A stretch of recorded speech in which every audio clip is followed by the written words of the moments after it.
तर आझाद मैदान परिसरात यांत्रिकी पद्धतीने स्वच्छता करण्यात येते। महानगरपालिकेच्या घनकचरा व्यवस्थापन विभागाने यांत्रिकी पद्धतीने स्वच्छता करायला सुरुवात केली। यंत्राद्वारे थेट कॉम्पॅक्टर्समध्ये कचरा भरण्यात येतोय। 2 मिनी कॉम्पॅक्टर्स आणि 1 लार्ज कॉम्पॅक्टरचा यासाठी वापर केलाय। याचा आढावा घेतला आमचे प्रतिनिधी विकास मिरगणे यांनी।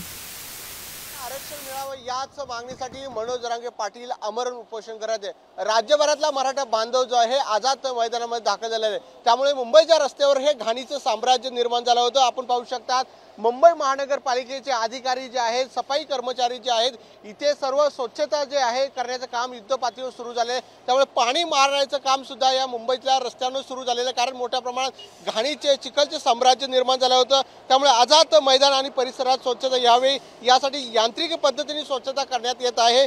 तसेच या कामासाठी स्टीयर लीडर म्हणजे बॉबकॉटद्वारे स्वच्छता करण्यात येते।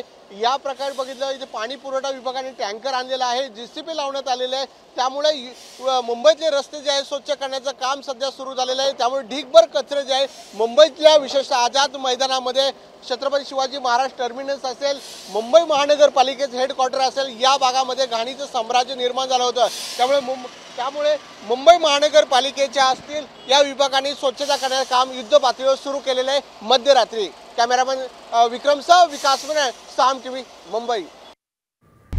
आता isakal.com आहे देशातील नंबर 1 ची मराठी न्यूज वेबसाईट। प्रत्येक अपडेटसाठी isakal.com ला नक्की भेट द्या।